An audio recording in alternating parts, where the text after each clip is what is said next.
Hi everyone, welcome back to today's video. So in this video, I'm going to start off my three-part series on entity attachments and talk a little about the different kinds that I see in people and how to know if you may have one of these kinds.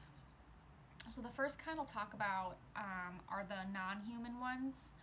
In the next video, or in the third video, I'll talk about the human attachments, which are the most common type. Which means that the spirit attaching is human.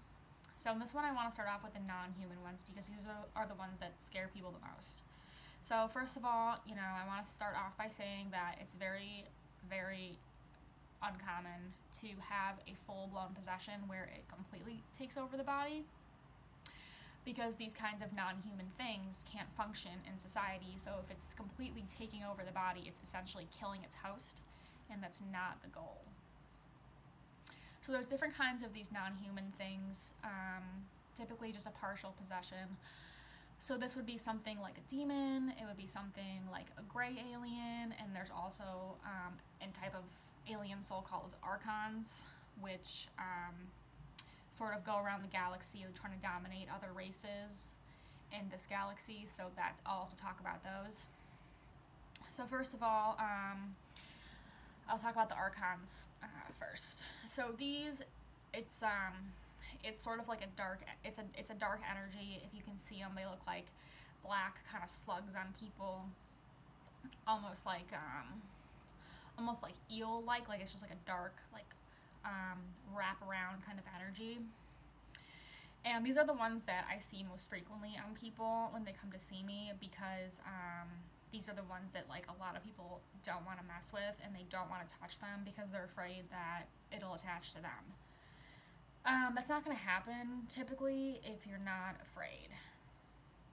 It won't happen if you're not. Yeah, so if you are afraid, it's more likely to attach, but typically these need some kind of in before they can feel comfortable attaching. So there are two different like kind of scenarios here. The first one is if you're a child and like you start having like a lot of nightmares, and you're telling your parents like, oh, there's monsters in my room, and your parents are like, nah, like those don't exist, like you're fine, just go to bed, okay? So then what happens is the night terrors or the nightmares begin to cause this sleep deprivation, which starts to wear down on the immune system, and the person starts to get sick. Or if there's any kind of abuse going on, that can also kind of encourage these holes to rip in the energy field based on like this like wear down method that they use. And then eventually at some point they'll just attach to the person, and then that person will carry that with them probably until they die, unless they figure out what's going on, which usually doesn't happen. Hopefully it will more in the future, but as of right now it doesn't really happen. So that's kind of like the first way that the Archons attack. The second way is if you witness or a traumatic event, like a really traumatic event, or something really traumatic happens to you, and there just happens to be one around, or the person who's traumatizing you has this attached to them, it can jump from that person to you, or if it's just in the environment and something like this happens, like you can pick it up. So these like to become like very deeply integrated into the energy fields, which is why it's harder to remove them yourself, because they drain you over time, so you don't feel like strong enough to do it. And because a lot of practitioners can't get rid of these because they're too afraid, really is what it comes down to. And like the whole love and light thing is not going to work. It has to be like a lack of fear. So on the second thing, so those are the Archons. Those are the kinds I see most often on people that come to me, because those ones are some of the hardest ones to get rid of. So then there's the demons. Demons have been with us the entire time humanity has existed on the planet. So these are the ones they talked about in the Bible.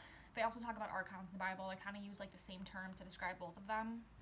But demons are mostly here to teach us lessons and to also help rid us of fear.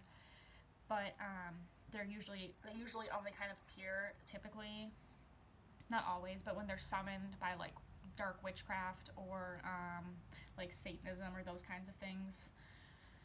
So those are the kinds of, they sort of have to be almost like invited in, unless there's like a soul contract with them to teach us a lesson. So So those typically would not be removed because there's a reason that they're there.